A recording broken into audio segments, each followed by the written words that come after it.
Welcome back, ladies and gentlemen, to Lupin by Story Archives. I am your host, Mario Busto, alongside the other host, Zachary Newton. Welcome back. I felt very AI on that intro, but nonetheless, I will keep it. Lupin. We don't have titles for these episodes. I feel like we should create our own titles. This is Chapter 2, Episode. Their titles are all over the place. It's Part 3, Chapter 2, Episode 2. It's like... The chapters are the episodes. The confusing thing is, like the parts seem like the seasons, but like part 1 and 2 kind of carried over. It was weird. Yeah, so if part 1 and 2 were kind of heavily revolved around Assane's father and resolving that, right? The mystery of his father's being accused of a crime he didn't commit, then seems part 3 and potentially any other part that moves on, maybe part 4, would have to do with his mother. Now, I guess the writers left it open-ended of who his mother is, because we didn't really even get a question of who she was in the first couple of parts of Lupin. But now she's definitely a central focal point, because we're getting, in season 1 and season 2, or part 1, part 2, we didn't get really a look of Assane too much in the past, or if we did, I didn't quite realize that, they're going to show us how he became a burglar, how he became the gentleman burglar, right? We knew how he had gotten into reading the Lupin books and all those sorts of things, but we didn't actually see the lead up, like his hero origin story, so to speak, right? But in this episode, we really dive heavier into that. We see Bruno, who's also orphaned as well, right? He has a sister and he has a godfather, in quotes, who's a local boxing instructor who pretty much keeps the foster care off their backs. And so Assane is going through the same process of needing somebody. His name is Keller, which in French sounds a lot like killer. And he's going to pretty much sponsor Assane. At least that's the direction it's heading in, so that he doesn't have to go into the foster care system, which we assume that he is able to avoid that. But it's an interesting storyline. I'm glad that they're going the route of showing how Assane became a badass, caper. Yeah, no, it's very interesting, and I mean, in this episode, we see that, he believes, his father was a burglar, his mother was a burglar, and, that's what he ends up becoming. But his father was falsely accused. I wonder if his mother was also falsely accused. I don't know, maybe she owed money to somebody or something, and, I don't know what the government or, politics of Senegal or any other place like that is or was. Well, I guess this is in modern times, so 20 years ago or so. So I have no idea. So it's like in the 90s, mid-90s pretty much. Yeah. Obviously, I'm not a Senegal expert of the history of Senegal, but you do get the sense that Assane and his father moved from Senegal or immigrated from Senegal to France, and the mother stayed behind. And Assane always felt that he would reconnect with his mother, but is finding out that he's pretty much being abandoned. And I would assume he's being abandoned because she's in prison, although for what for, we do not know yet. Perhaps legitimate, perhaps not. There's also a mystery still at this moment of who is behind the kidnapping of his mother. How do they know he's alive? Why do they, what was I going to say? And pretty much what the motive is here, right? Because he turns in the pearl at the end of this episode. And I was left pretty much with the conclusion that this has to be Bruno or Keller, right? Like this has to be one of them too. Like, how would they know he's alive? Yeah, that's true. I'm not quite sure, to be honest. I'm gonna have to see how that plays out. I was gonna ask you, is there any part of you that was sitting there watching this episode thinking, is his mother just like a really good thief? Like, is she not like really very motherly, and she's just taking advantage of her son, who knows that he's in a position where he can't really come out and fight and argue and do all of this stuff, but she knows he has the Black Pearl. Do you think that that's a possibility here? I'm not entirely. My assumption based on this episode was that Assane hasn't talked to his mother since that conversation on the phone with Claire next to him, in 1998. So I don't know how often he's spoken to his mother for her to know that. I also don't know why she's in France. And there's like a very sophisticated the woman who kidnaps him, the black woman with like the buzz cut type of she looks like super sophisticated. She's dressed very nicely. They pick her up in a nice fake, taxi or Uber. So it feels like a high class organization is behind this. So it's kind of interesting to kind of figure out who could be behind it, but it is very weird to me. And I did find it odd that when he was younger and trying to connect with his mother, she says, "Forget about me, make something of yourself and leave me behind." But now she's saying the opposite on the phone, even though she's obviously held hostage. But back then she was held hostage by the justice system. Now she's being held hostage by criminals, right? Yeah. So I don't know what to make of it. I don't know if maybe perhaps she's not even alive. Maybe this is, I mean, dude, you see all the AI stuff out there these days? A fake voice, whatever, who knows? Maybe it's Claire. Maybe Claire is just an angry single mother who's tired of raising her by herself. It's not Claire. Come on. Claire and Ben together are going to run off. And this is them working. Claire and Ben don't have a single bad bone in their body, man. Like Ben is just the most noble friend ever, huh? I know. He's he goes along with every single plan that Assane comes up with. It's great, Just like what everything in Lupin, everything is like calculated for the most part. I mean, we do get a few curveballs, like this whole I think Sani is what Assane's mother called him. The nickname. Yeah, I mean, like we do get that curveball. We got some curveballs in the previous parts, but for the most part, everything here that you see Assane do is very calculated. It's very planned. I mean, to the point where clearly this fall was a stunt. Yeah, that was a big one. And I mean, obviously we knew, right? Like we just knew, like, at what point is he gonna open up his eyes? I mean, we love Ben, we love these characters, but we're here for Assane's character, right? Yeah.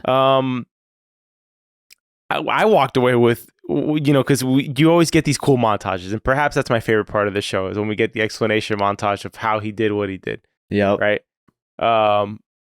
You knew something was up the moment you see Corbet and Ben wheeling him into the morgue. Like, all right, okay, he's alive. What's going on? Mm-hmm. But I couldn't help but think all of his plans are so hinged on one thing. Like, they're always hinged on one, like everything going right. Yeah. Like, what if the doctor would have called BS on Corbet and said, okay, call the director? Or what if Jacques gets picked up by a dog catcher while he's, you know what I mean? Or like, what if they're forced to perform an autopsy? Yeah, like we need to open up his chest and see what happened. You know what I mean? Like anything could go wrong. Or is there no camera? How are Ben and Corbet not the most wanted men in France? They never wear masks. Yeah. There's got to be cameras everywhere. And I got to say, I know Hollywood is the pinnacle of like the quality of production, right? The Mecca. But you see some areas in France in this episode, and the architecture is so beautiful, and it's so varied what you can find in the countryside, right? That they could put out, like, location wise, they would dominate us in terms of the way that their locations look. Like that library Raul goes to oh my gosh, I commented about that. I'm like, dude, why don't we have that here? I'd have a library. Yeah, it's called history and actual, like, our architecture is disgusting compared to it. I mean, I'm speaking specifically for South Florida architecture. People develop shopping centers to be bulldozed in 20 years. They don't develop it for art and for culture and for this to be a long lasting thing. Like, people back then were creating these buildings to last forever, and we don't do that. It's very disposable. And I think that's something like society in general. Like, I'm pretty passionate about that. Like, I would love to get involved in such a way it's more expensive, right? So you got to convince developers to do so. But it's like a pride that you have in what you're creating. But like, if you had a library like that in your town, you'd be more inspired to read. You'd like have a damn library pass and go in there. And I bet you that library's free in France, if I had to guess. Yeah. Well, I mean, Hassan's son's going in there to look at a map that he has to wear gloves to wear. Like, I'm pretty sure, anybody can go in there. It looks like a public library to me. But yeah, man, I wish we had something like that. Yeah, I mean, there's really nice libraries in New York. I'm sure there are across the U.S., but there should be more of building that kind of architectural style and creating, the style that lasts generations. But yeah, I mean, Hassan's plans really do. They really do depend on specific things, like the key on J'acuse's collar. You're gonna leave the key to the gate on the dog's neck? Like it's funny things like that, or his ridiculous costumes, him dressing like a pimp to go get his coffin. Like oh, that was hilarious. Yeah. But that's what the show is. The show's just a lot of fun in terms of that. It's not like hyper realism or anything like that, but it is a good time all around. It's fun. I like that it keeps you guessing though, for the most part, and until we obviously are getting to the reveals, and then you're like, oh yeah, well that's the case. It's funny though, because they do always get me on, like, I'm always figuring out, like, okay, they checked his heart, they checked him for a heartbeat, like, how do they do that? And I'm like, then you see, oh, it's a rigged stethoscope. Like, that makes sense. Or, the cold spray. Like, all that stuff makes sense. Like, it's not, like, super far-fetched that it's not possible. I will say this. I couldn't be Assane because, bro, I don't know about you, but could you be buried alive like that for, like, in a coffin he's probably in there for 10 hours, easily. I'd imagine. Though, I mean... Dude, buried alive. It was still bright out when he got out. So I don't know. Maybe he got out sooner. It's possible. I don't think he had to wait too long. Dude, they put the dirt on you. Could you imagine the dirt on you? And then if you can't bust that coffin open, oh my God, you run out of oxygen. Like, you imagine that? And I don't want to. Mr. Beast, the YouTuber, he did a challenge where he was in a coffin for 48 hours or something crazy like that. Like buried alive for that long. And he legit did it. Like they dug a hole, they put him like 20 feet underground. He had air coming in. He had a bunch of bozos watching his air ducts. Like, if just a little bit of smoke got into those vents, it took like hours to dig him out. He would have been dead. Like, it is insane. Right? That's wild. For anyone who wants to get like their hands clammy, go look up that video. What'd you think about Yusuf demanding to open up the coffin at the funeral?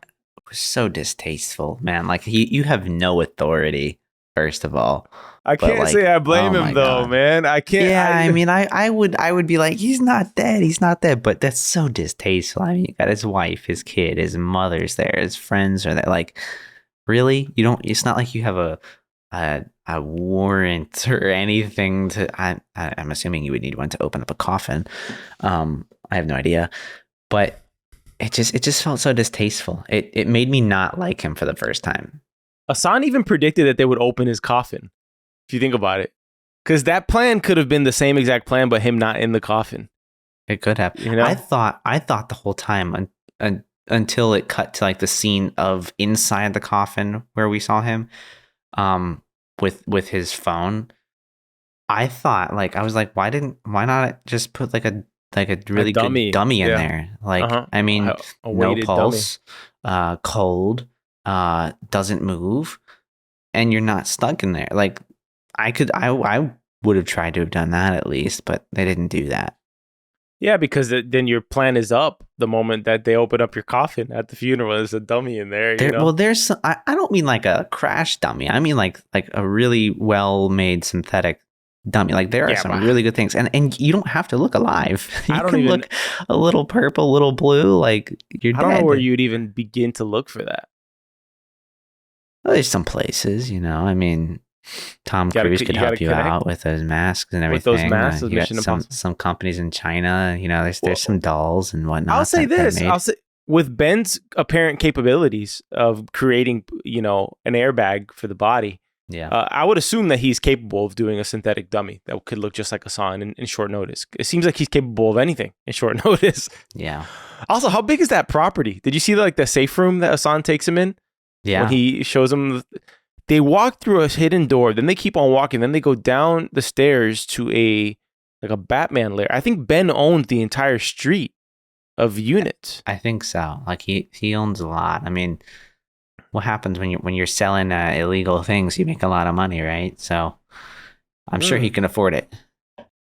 Speaking of making a lot of money on illegal things, I wasn't expecting the pearl to be valued so cheaply at $20 million. Were Me you? neither. No, I was expecting it to be like hundreds. I mean, it's not just a black pearl. It's a black pearl that has very a historic significance, right? Like it means a lot. It's like a national treasure. That seems so cheap to me. Even though it's a hot item, like you can't sell that on the open market because it's stolen. You would still imagine that it gets at least like 100 million, right? I would imagine so. Yeah, I would imagine so. I like the introduction of the new characters like Alberto and stuff like that. Yeah, seems like an interesting character.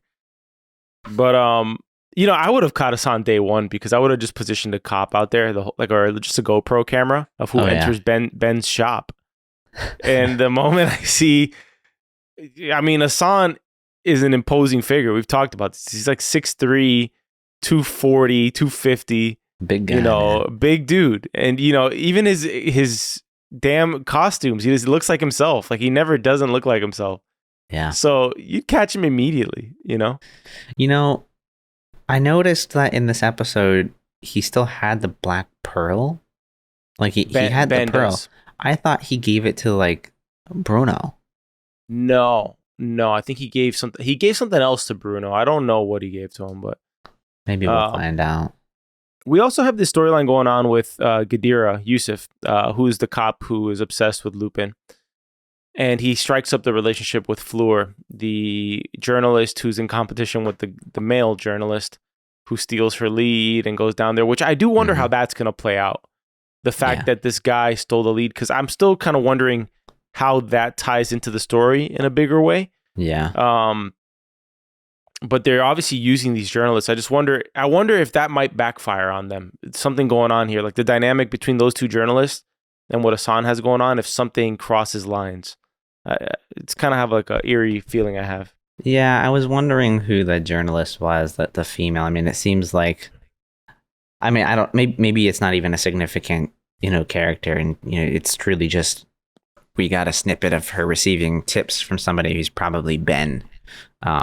Maybe that's the case, but I imagine we'll still get a little bit more of this competition, this rivalry between those two journalists there.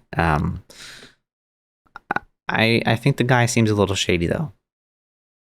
Like, I don't trust his actions that we see on camera, at least. So who knows what he's doing off camera?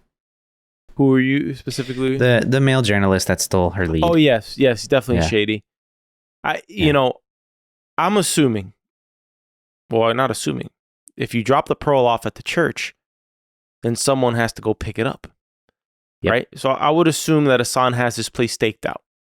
That we're going to see who leaves, comes in and out of the church. At least that's what I would do. That's what I'm hoping. Right? But it does make you wonder, are they going to give back the mother directly after this or not? Or you got like the best weapon here, Yeah. You can just keep her hostage forever and just keep on doing stuff. But he'll eventually figure out who's behind it. Yeah. You work for us now. I have a feeling part 3 is going to end like open-ended with no resolution for the mother. And something major has to occur, and it's like open ended for Lupin Part 4. I think that's likely. I mean, especially if we follow the patterns of the first two parts, I think that's very likely. The other options here with Assane and his mother. Maybe his mother is working for the people taking the pearl. I have no idea. That would be an interesting turn for sure. The other question I have is, could there in any way? No, it's from from the water bottle. Yeah. Could there in any way be some relation here to Pellegrini? Like, could he be like this high crime organization ring that we appear to see here, capturing his mother and knowing, I know he's alive. I mean, it's not the first time he's played dead to get in and to get out of somewhere. True, he did it last season with the prison. Exactly. However, I think if it's not somebody he knows, which I really do think it's somebody he knows, then it's somebody he pissed off. Like, it'll be a random character we haven't met before who they'll have to set up their story in some way. But like, look, his costume leaving the funeral. So clearly him. I know. Yeah, the episode thumbnail needs to be Jacques and him. Like, him carrying Jacques with out of the graveyard in the little wheelbarrow. That has to be it. I think the dog wins best actor in this 100%. episode. Yeah, 100%. I think also, what was I going to mention about I think I was going to mention something about Claire. She seems to be more smitten with Assane lately. Like, before it felt like she was over him, but now it feels like she's the most distraught one here. She's the only one who doesn't believe that he's still alive. So I do wonder what's going to happen when she finds out that he's alive, and if she's going to be happy or whether she's just going to be fed up. You know, like, I'm so tired. Like, my whole life's been, like, her whole life's been a joke in terms of, you know, he uses it so selfishly, you know, keep her in the dark and all these sorts of things. But he's very selfish. You know, he doesn't really seem to think much about others. I get the whole faking your death to take the pressure off of your family, and I think that's probably pretty respectable for him, you know, to try and do, you know, get pressure off his family. We could see that was definitely a motivator from this episode. But I mean, I think what this episode also shows me is that Claire, I mean, I think when Claire was young, like, she really liked all of these little, you know, things that Assane would always do, right? Like, you know, whatever it was, getting in trouble, stealing this, doing that. It was fun, right? But she was young, she was a kid, and she's grown up, and Assane doesn't seem to have grown up yet. Like, he's still the same little kid that he was. He's just like 5 feet taller. Yeah, exactly. Yeah, I mean, he's still dressing up like a pimp and going to buy coffins and stuff. So yeah. And I have a feeling Raoul's heading in his same footsteps. You know, he's very enamored with everything his father's doing and has gone an obsession with Lupin as well. So it'll be interesting to see where it goes from here. But it does feel like the next step now is he gets that phone call, right? And now he has to work for these people. So what are they going to have him do? Right? Very John Wick feeling, by the way, this whole, if you saw the last John Wick. Did you see I didn't. I haven't seen the latest one. It feels very John Wicky. Okay. But, all right. Shall we wrap up this instant reaction of episode 2? Let's go ahead and wrap it up. Do we want to get into any categories or any predictions or anything? You're the king of the categories, so you tell me, sir. All right. Well, we've already established best character of the episode. Totally Jacques. Yes. Let's go with best scene. Best scene has to be the montage of figuring out how he was able to pull off this giant faking his death sequence. It's always the montage. The montage. All right, let's dive into that. What was the most surprising reveal during that montage? The most surprising reveal was, I knew it had to be something with tunnels. I just knew it, because if you're going under the ground, you got to leave underground. Mm-hmm. I guess it was the stethoscope, to be honest. Okay. You know, because I figured he had some sort of padding to survive the fall as well. But I was like, how did they fake the heartbeat? Was it was he dead? Like, remember how he was dead for a bit in part 2 or whatever? But yeah, I didn't know what it was. So, well, I'm glad they didn't repeat the same exact stunt from I believe it was part 2, but I'm glad it wasn't the same, executed the same way. For me, I think the most surprising part of the whole reveal was the very start of it, which was the fall. That was like a 30-foot plus fall. And the airbag. He has an airbag on him to protect them from dying, but his head's not protected. So very risky, very, very lucky on that one, by the way. I'm assuming you're at least very sore. He's 45 years old in the show. He doesn't have a scratch on him. Exactly. So dude, imagine now you've taken the biggest fall of your life. Okay. And now you got to go into a coffin and you can't move until it's, you ain't getting out of there, dude. Like, it's just not happening. You know, also can you imagine just for a moment if you were in that coffin and that the tunnel that you dug was just like a few inches off? Oh yeah. you're screwed. Like Done you're for. screwed. A few inches off, you're screwed. Or how did you dig a tunnel in 2 weeks? And That's how did supported? nobody see it when they were lowering your coffin into a grave? Exactly. Right? Yeah, too many questions. Yeah. Well, do you have any predictions for next episode? I have not watched the next episode yet. I do know that they are all on Netflix, but I am watching it one a week because that's the way I like to watch TV. Yeah. Same. I mean, they said he has to work for them now, so I would assume he's got to find out who took his mom. So I would assume it's just going to be completely dedicated towards finding out who's behind this all, you know? But Mario, it's just one more. Then I'm out. Right? It's one more. There's always something to pull you in, man. So do you think he'll ever get the pearl back, or the pearl's as good as gone? He might get the pearl back. I mean, I could see him getting the pearl back. Like that, it seems it's very personal to him to have that pearl. Yeah, because it was his one failure in life. I mean, according to him, with some of the other burglary things he's done in the past. So I think he'll probably get it back at the end of this part. Would be my guess. And maybe that's kind of like a partial resolution between part 3 and part 4. Yeah. But I do think that, look, we know Assane is always a step ahead. Like he's always a step ahead. The chapter 1 ended with him falling to what appeared to be his death. Chapter 2 opens up with us realizing that that's not how that went down. He's not dead. Like it was a plan. This chapter ends with him giving up the pearl. I think the next chapter will open up with us figuring out that he's, and I hope this is the case. He prepped for that, right? Like he was staking it out afterwards, or Ben or Bruno or whoever was looking to see like, well, who's going to go in and get it? I hope it's not that Bruno's behind this because it just feels too obvious. So I hope it's somebody else, but we'll see. I don't think it would be. Like they don't seem to be at odds enough for me to think it's him.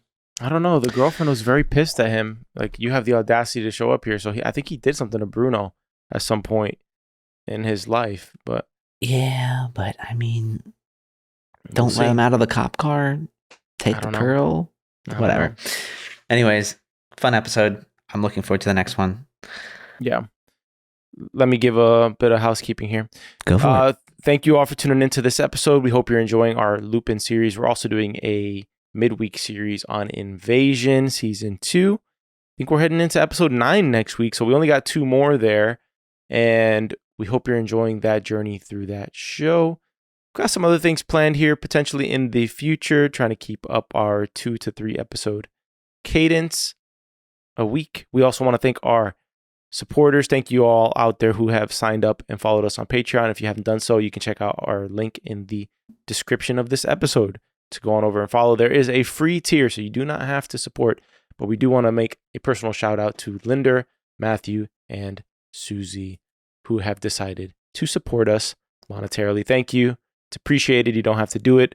We're just grateful that you enjoy these episodes, and we're thankful. It helps us continue producing the content that we put out here on Story Archives, and we look forward to doing more in the future. Absolutely. And in addition to that, supporter Matthew has let us know an update about Dune. Yes, thank you. So Dune apparently is being postponed until 2024 due to actors' strikes that are currently going on, I suppose. So that's going to be a little while till we get it. But I am excited. I am excited to see it when it comes out. I was laughing because I saw something on Instagram this week of somebody. It was like pretty much me when I'm watching Dune, and it's like fake commentary in the background. Yeah. And the Floopies had an arrangement with the Gloopies, and they went to war with and then somebody comments on the bottom, like, yeah, all of this, and then the main character's name is Paul. It's like everybody has these wacky names, and the main character's just Paul. That's amazing. So, but yeah, I can't wait for part 2. They actually just released Dune on Netflix, so if you haven't watched it, check it out. And I think HBO has had to have struck up a deal with Netflix because there's so many HBO shows coming to Netflix now And they're kind of like all of the streaming platforms are doing cross licensing with each other, which is nice for a change. And that's how I was able to watch Ballers, and the Sopranos movie came out. The Saints of Newark came out on Netflix as well. So, anyways, I did not know there was a Sopranos movie. It's a prequel. It's a prequel movie. Actually, the son of James Gandolfini plays a young Tony, which is pretty interesting. So, okay. All right. I'll check it out. Yeah. Well, thank you for listening to this episode of Lupin or Lupin by Story Archives. You can find this podcast anywhere you find podcasts, Apple and Spotify podcasts primarily. You can visit us on YouTube, Rumble. Our website is soapbox.house. You can email us at contact@soapbox.house. And we do have a link in the description below to sign up for our quarterly newsletter. All right. Until next time, y'all, take care. Have a great weekend. And we will see you on the next episode of Story Archives. Peace.